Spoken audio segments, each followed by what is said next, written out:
بالله من الشيطان الرجيم.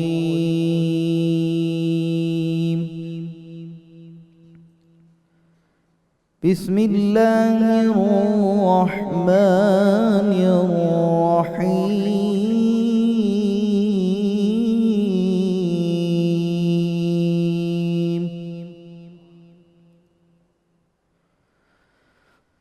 هو الذي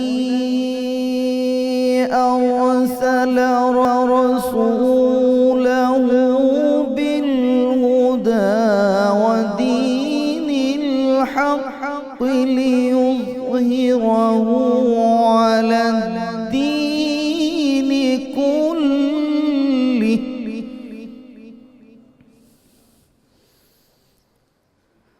وكفى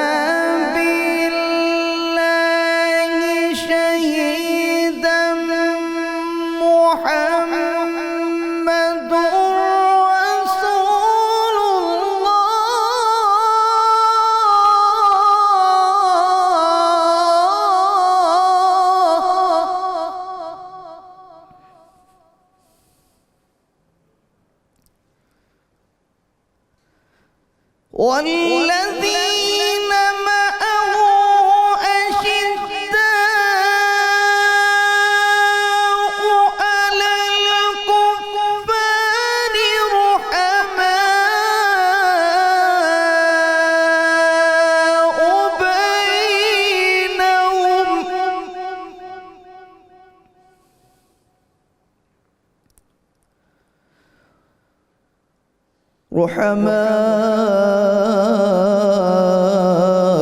رحماء بينهم تراهم ركعا سجدا يبتغون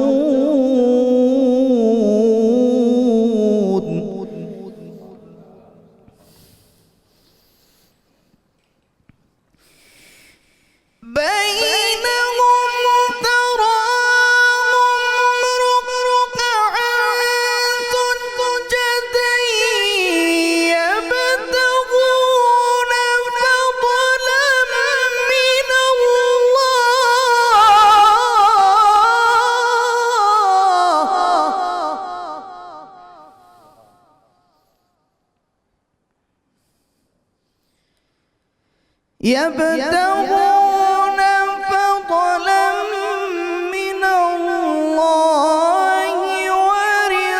ورضوانا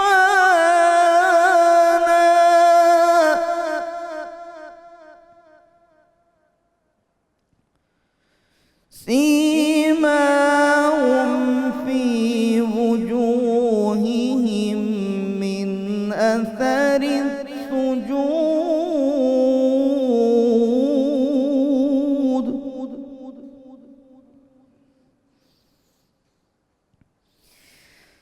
ذلك مثلهم في التوراة ومثلهم في الإنجيل كزرع أخرج شطأه فآزره فاستغلظ فاستوى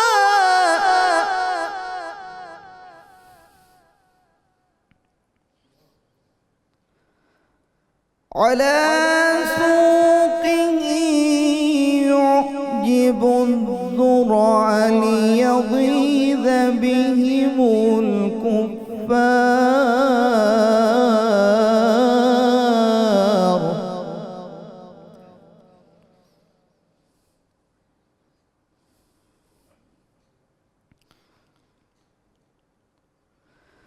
وعد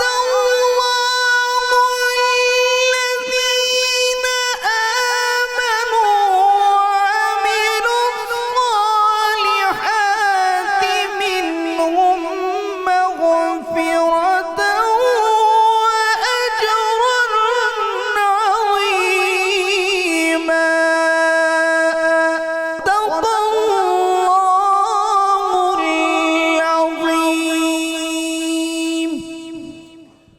جزاک اللہ. قاری محمد عمیر نقشبندی صاحب، آپ کا بہت شکریہ.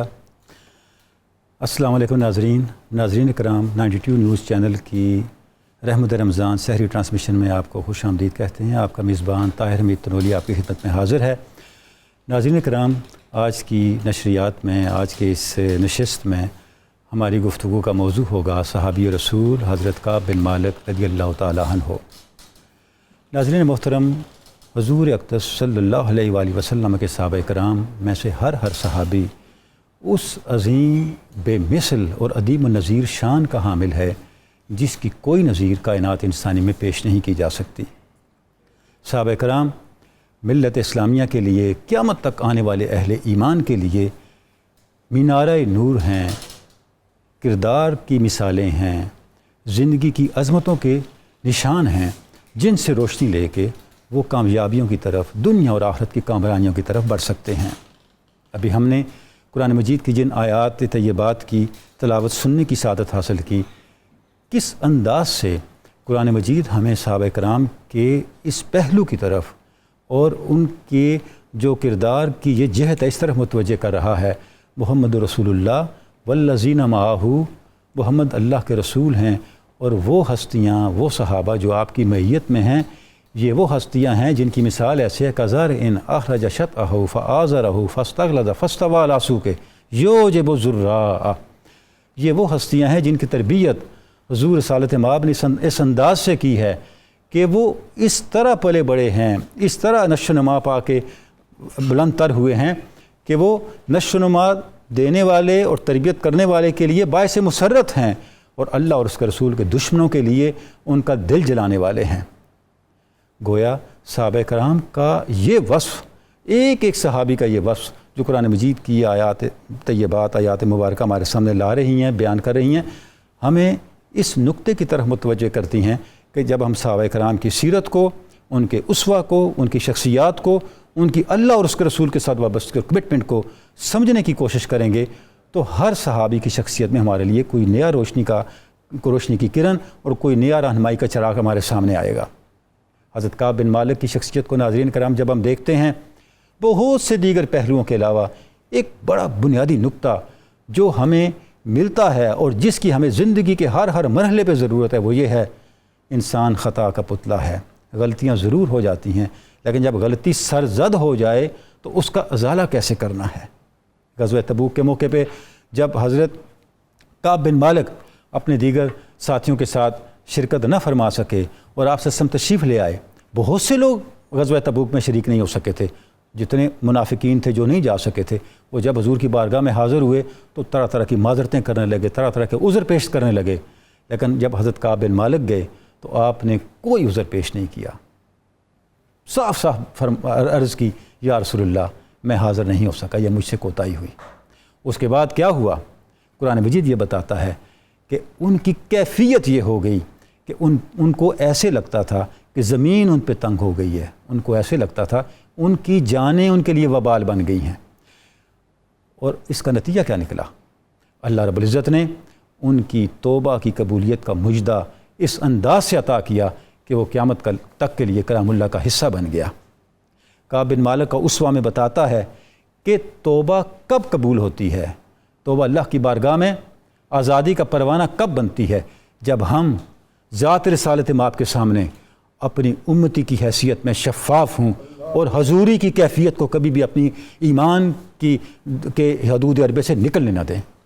دوسری بات، پناہ، وسعت صرف اس موقع پہ اللہ کی ذات کو سمجھیں اور زمین کے ہر سہارے کو مسترد کر دیں، حتیٰ کہ اپنی جان کو بھی ہر طرح کی راحت سے دور کر دیں کہ ہماری راحت صرف اور صرف اس توبہ کی مقبولیت کے ساتھ مشروط ہو جائے۔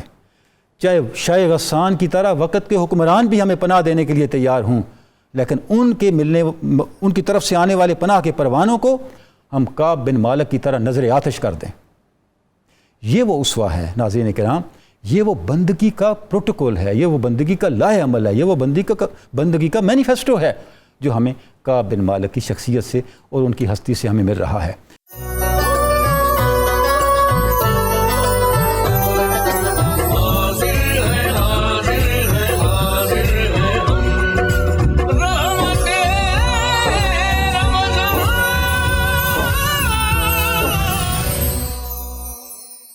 جناب پروفیسر محمد سعید احمد خان صاحب، جب ہم حضرت کعب بن مالک کی شخصیت کا تصور کرتے ہیں، ایک عجیب شان محبوبی نظر آتی ہے کہ جن کو حضور نے اللہ کی بارگاہ سے معافیاں لے کے دیں. آپ کا ابتدائی تعارف، آپ کا خاندان، کچھ ارشاد فرمائیں. بسم اللہ الرحمن الرحیم.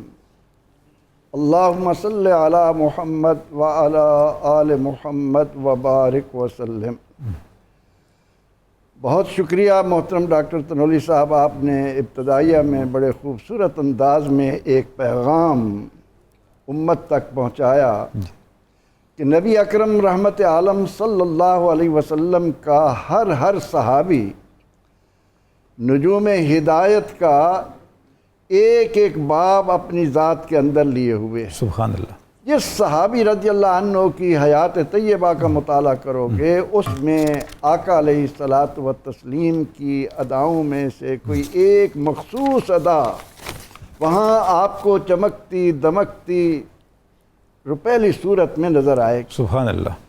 سیدنا حضرت کعب بن مالک رضی اللہ تعالی عنہ، جن کی حیات طیبہ کا جو صحیفہ ہے، اس کا ہر باب، اس کا ہر صفحہ کن باتوں سے مزین ہے؟ سبقت فی الاسلام، سبحان اللہ. حب رسول، خشیت الہی، غیرت دینی، حق گوئی، راست بازی اور انسانی ہمدردی کے ناب و نایاب جواہر و درر ہر طرف بکھرے ہوئے ہمیں دکھائی دیتے. سیدنا حضرت کعب بن مالک رضی اللہ تعالی عنہ انصار کے قبیلہ بنو خزرج سے تعلق رکھنے والے، اور حضرت مصعب بن عمیر رضی اللہ تعالی عنہ کے مدینہ منورہ پہنچنے سے پہلے جو حالت ان دو قبیلوں کی، اوس اور خزرج کی تھی، وہ کسی تھوڑے معمولی پڑھے لکھے آدمی سے بھی مخفی نہیں ہے. سیدنا حضرت مصعب بن عمیر رضی اللہ تعالی عنہ نے مدینہ منورہ کی سرزمین پر اپنے مبارک قدم رکھتے ہی قرآن کریم کی ان صداقتوں کو چار چاند لگا دیا کہ ان الدین عند اللہ الاسلام. لوگو، اگر اس چند روزہ زندگی کو، یہ جو دنیا مزرعۃ الآخرہ، دنیا جو آخرت کی کھیتی کے طور پر تمہیں ملی ہے، اسے ہرا بھرا اور بار آور بنانا چاہتے ہو، تو وہ ساری کی ساری خوبیاں تمہارے لیے اللہ نے اسلام میں رکھی. اور یہی صدائے پاک کعب بن مالک انصاری رضی اللہ تعالی عنہ کے کانوں میں جب گونجی، ان کے اندر کا انسان زندہ ہوا. بات تو یہ ہے نا کہ زندگی زندہ دلی کا نام ہے، مردہ دل کیا خاک دیا. سبحان اللہ، سبحان اللہ. اور زندہ دلی ایمان سے ہے. اور وہ قرآن نے واضح طور پر کہا، مَن یبتغِ غیر الاسلام دینا فلن یقبل منہ وہو فی الآخرۃ من الخاسرین. خسارہ اس کا مقدر ہے جو اسلام سے ہٹ گیا. ٹھیک ہے.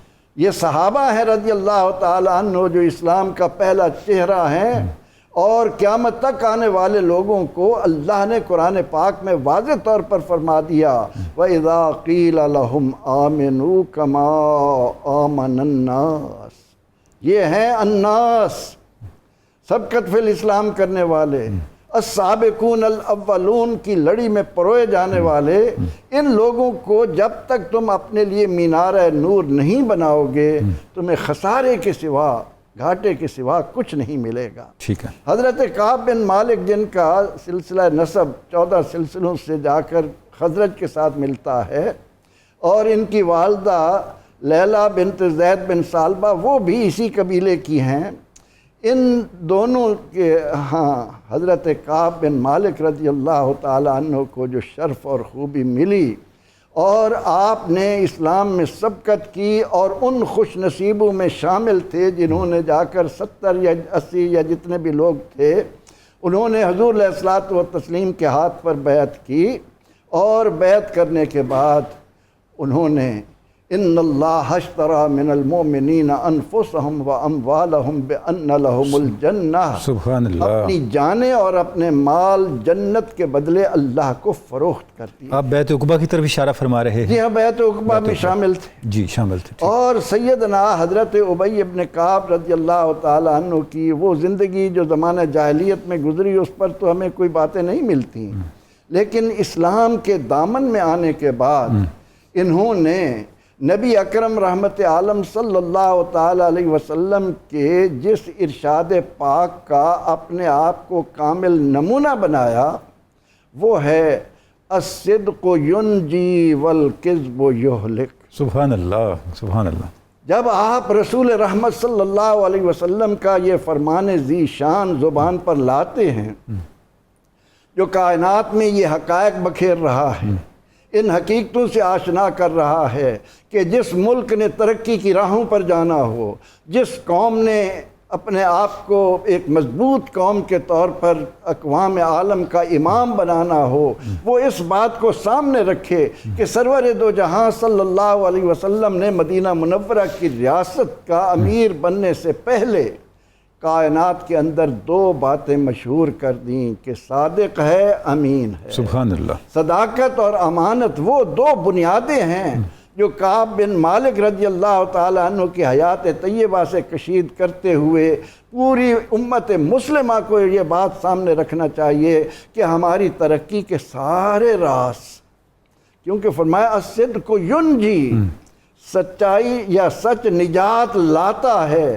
کس طرح لاتا ہے اس کو اگر عملاً دیکھنا ہے تو حضرت کعب بن مالک رضی اللہ تعالیٰ عنہ کی حیات طیبہ کا مطالعہ کرو، تمہارے سامنے تمام حقائق آ جائیں گے کہ حضرت کعب بن مالک جب دامن مصطفیٰ صلی اللہ علیہ وسلم سے وابستہ ہو گئے اور اس کے بعد ان کی حیات طیبہ اسی بات کے لیے وقف ہو گئی کہ حب رسول، غیرت دینی۔ سبحان اللہ۔ حب رسول پہلا ثمر ہے، پہلا ثمر، ٹھیک ہے۔ اس کے بعد ہے غیرت دینی، اور اس غیرت دینی کی طرف آپ نے کتنے خوبصورت انداز میں اشارہ کیا کہ غسان جیسے حکمران دنیا کے اندر دولت کے انبار اور ان کے منہ کھول کر لوگوں کو برگلانے والے، اس دنیا کے کتے بنانے والے حضرت کعب بن مالک رضی اللہ عنہ کو دیکھیں کہ انہوں نے غیرت دینی کو اپنے اندر اس انداز میں دنیا کے سامنے رکھا کہ اس کا جو قاصد آیا تھا اس کو ساتھ لے گئے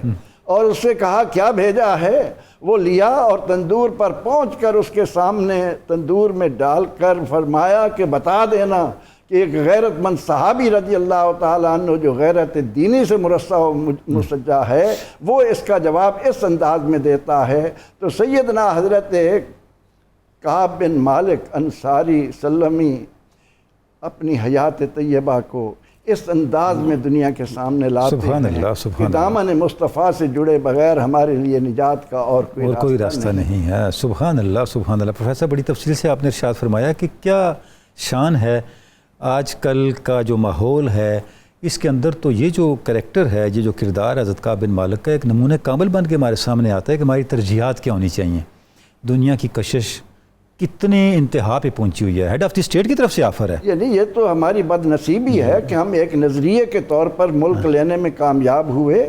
اب ہم میں سے ہر ایک کی آرزو تو یہ ہونی چاہیے تھی کہ الحق یعلو ولا یعلا، سبحان اللہ، حق کو کوئی غالب مغلوب نہیں کر سکتا، لیکن ہمیں کن باتوں کا دل دادہ بنا دیا گیا جن کو صحابہ کرام رضی اللہ عنہم نے اپنی جوتی کی نوک پر رکھا اور غسان کی ساری پیشکش کو ٹھکرا کر بتا دیا کہ ہمارے لیے اول و آخر صرف حضور رسالت کی ہے اور اسلام کا پورا نمونہ ہے محمد عربی صلی اللہ علیہ وسلم سے پوری طرح۔ سبحان اللہ۔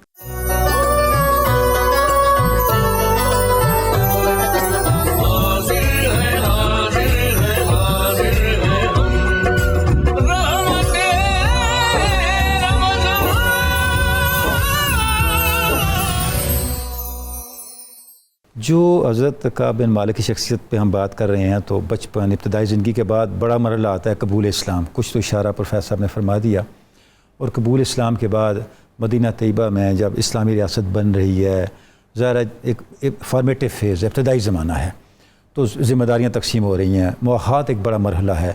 تو کس طرح سے قبول اسلام کا آپ کا مرحلہ اور پھر آگے اس سوسائٹی کے بننے میں آپ صلی اللہ علیہ وسلم نے جو ذمہ داریاں آپ کو سونپی، آپ کچھ ارشاد فرمائیں۔ بسم اللہ الرحمن الرحیم۔ نبی کریم رؤوف الرحیم صلی اللہ تعالیٰ علیہ وآلہ وسلم سے ماقبل 1,24,000 انبیاء اکرام علیہ الصلوۃ کی تشریف آوری جہان فانی کی رشد و ہدایت کے لیے یقیناً اللہ تعالیٰ کا ایک اپنا نظام قدرت تھا، اور لیکن دیکھنا یہ ہے کہ جب بہت بڑا مال بھی موجود ہو اور عطا کرنے والا بھی موجود ہو اور کوئی سوالی نہ ہو تو پھر ان کا قصور نہیں ہوتا، سوالیوں کا ہوتا ہے۔ ٹھیک ہے، ہم تو مائل بکرم ہیں، کوئی سائل ہی نہیں، راہ دکھلائیں کسے کوئی راہ روئے منزل ہی نہیں۔ بہت سے انبیاء اکرام علیہ السلام ایسے بھی تشریف لائے کہ جن کی خدمت طیبہ طاہرہ میں حاضر ہونے کے لیے ان کی قوم میں کوئی جذبہ ہی نہیں تھا، بلکہ حضور فرماتے قیامت کو کچھ ایسے بھی انبیاء اکرام آئیں گے جن کے ساتھ ایک ایک دو دو امتی ہوں گے، ان کی شان نبوت اپنی جگہ پر مسلمہ ہے لیکن دنیا محروم رہی۔ لیکن ہمارے آقا کریم علیہ السلام کا یہ بھی معجزہ ہے کہ جب آپ عطا فرما رہے ہیں تو دنیا جھولیاں پھیلا پھیلا کے کھڑی ہو رہی ہے۔ سبحان اللہ۔ دیوانہ وار آپ کے عشاق وہ صحابہ اکرام، انہوں نے عقیدت، الفت اور محبت کے وہ اعلیٰ معیار قائم کر دیے کہ جن پہ اللہ تعالیٰ نے خود ارشاد فرما دیا رضی اللہ عنہم ورضوا عنہ۔ 14 صدی بعد کسی سے سرٹیفکیٹ لینے کی حاجت نہیں ہے، ہم نے خود اعلان کر دیا ہے کہ رب کائنات آپ سے راضی ہو چکا ہے۔ سبحان اللہ۔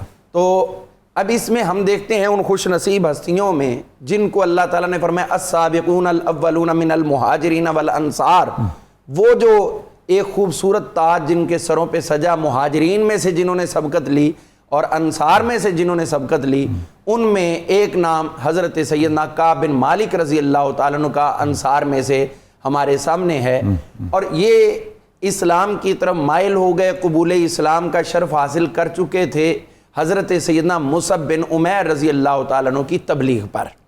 تو ان کی محنت اور کوشش اور اس کے جواب میں اب میں یہ کہتا ہوں کہ وہ شبیہ مصطفیٰ تھے، تو جب یہ بیعت عقبہ ثانیہ پر آئے ہیں تو یقیناً یہی دیکھ کر آئے ہوں گے کہ وہ جو مصعب بن عمیر شبیہ مصطفیٰ ہیں ان کا حسن و جمال اتنا وراء الورا ہے، تو ان کی اصل کے حسن کے بھی جلوے دیکھیں۔ سفیر کا یہ عالم ہے، جن کے سفیر ہیں ان کی شان کیا ہوگی؟ ان کی شان کیا؟ تو اسی لیے آپ کی خدمت میں حج کے موقع پر حاضر ہوئے اور نبوت کا یہ 13واں برس تھا، تو یہاں پر حاضر ہوئے ان خوش نصیب جو 72 اور پھر 3 خواتین تقریباً 75 کی تعداد میں، ان میں قبیلہ خزرج کی شاخ بنی سواد بن غنم، ان میں سے صرف ایک ہی شخصیت مسلمان ہوئی ہے انصار میں اولین، اور وہ یہی ہیں حضرت سیدنا کعب بن مالک رضی اللہ۔ اچھا، یعنی اس موقع تک اپنی شاخ کے واحد نمائندہ ہیں، واحد نمائندہ تھے، باقی شاخوں کے کئی نمائندے آئے ہوئے تھے لیکن یہ اپنی شاخ کے واحد نمائندہ تھے۔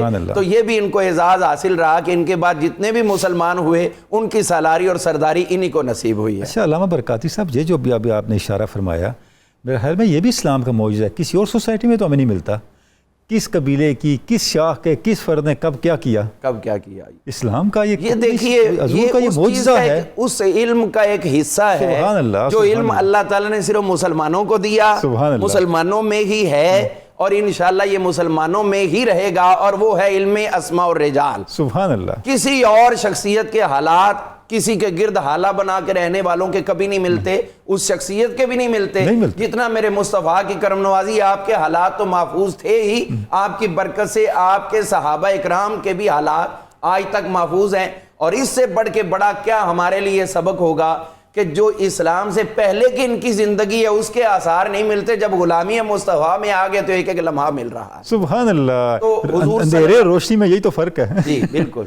تو ایسے مستنیر ہیں کہ ان کی چمک اور ان کی دمک جو ہے وہ بھی آنکھوں کو آج بھی نشر و خیرہ کر رہی ہے، بلکہ مزید بصیرت اور بصارت عطا کر رہی ہے۔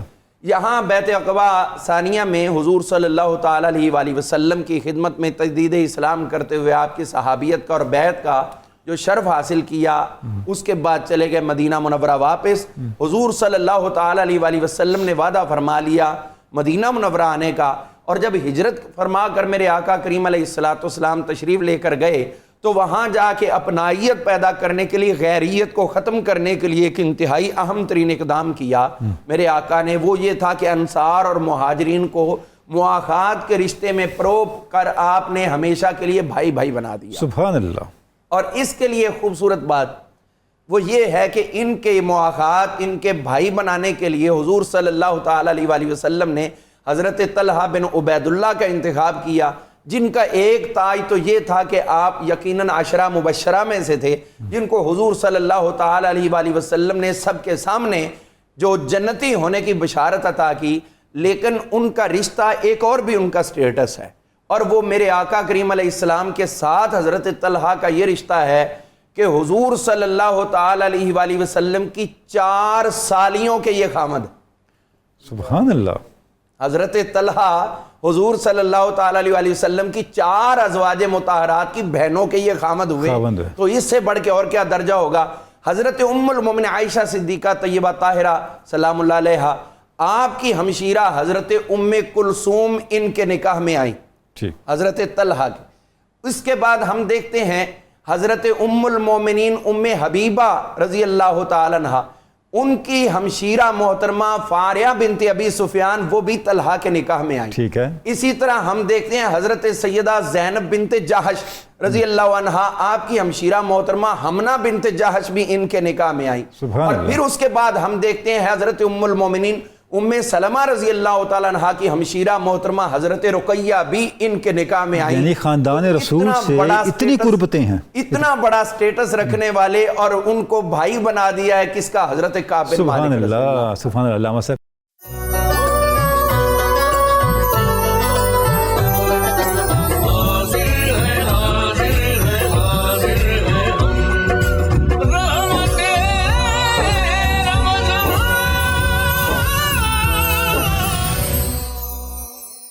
پروفیسر صاحب اویس، آپ نے واصل اویس صاحب، حضرت کعب بن مالک نے بہت سے غزوات میں بھی حصہ لیا، تو اس پہ تھوڑی روشنی ڈالیں، کس طرح آپ کا غزوات میں شرکت کا کیا ڈیٹیلز ہیں، کیا کردار رہا آپ کا؟ بسم اللہ الرحمن الرحیم۔ ڈاکٹر صاحب، پہلی بات تو یہ ہے کہ نبی اکرم صلی اللہ علیہ وآلہ وسلم کے جتنے بھی صحابہ ہیں، ان کے اندر ایک جذبہ تو کامن تھا سب کے اندر، اور وہ یہ تھا کہ حضور کے دین کی خاطر اپنی جان قربان کر دینی ہے۔ سبحان اللہ۔ سرکار کا دفاع کرنے کے لیے، سرکار کے دین کا دفاع کرنے کے لیے، حضور کے پیغام کا دفاع کرنے کے لیے ہر محاذ پر وہ آگے رہنے والے لوگ ہیں، ساتھ دینے والے لوگ ہیں۔ حضرت کعب بن مالک رضی اللہ تعالیٰ عنہ وہ بھی اسی جوش اور اسی سپرٹ سے متزین ہیں اور معمور ہیں۔ اس طرف آنے سے پہلے میں تھوڑا سا ایک حوالہ دینا چاہوں گا کہ جس وقت بدر کی جنگ میں عبیدہ بن حارث شہید ہوئے تھے، ٹھیک ہے، تو ان کا حال شہادت سے تھوڑے لمحے جو پہلے کا وقت تھا کہ ان کی پنڈلی کٹ گئی تھی، اور حضرت علی رضی اللہ تعالیٰ عنہ اور امیر حمزہ رضی اللہ تعالیٰ عنہ دونوں نے دونوں طرفوں سے پکڑ کر ان کو سید عالم صلی اللہ علیہ وسلم کے قدموں میں لٹا دیا تھا۔ ٹھیک ہے۔ انہوں نے اپنے آپ کو تھوڑا اور گھسیٹ کے آگے کیا اور سرکار دو عالم صلی اللہ علیہ وسلم کے قدم مبارک پر اپنا گال رکھ لیا۔ گال رکھ کر وہاں پر انہوں نے ایک جملہ کہا تھا۔ عبیدہ بن حارث نے کہا، یا رسول اللہ، لو رعانی ابو طالب لعلم انی احق بقولہ، حضور اگر آج اس حال میں مجھے ابو طالب دیکھ لیتے تو وہ سمجھ لیتے کہ جو انہوں نے کہا تھا میں کر کے جا رہا۔ اللہ، انہوں نے کیا کہا تھا؟ اسی حالت میں قدم پر گال رکھے ہوئے وہ شعر پڑھے انہوں نے جو جناب ابو طالب کے تھے۔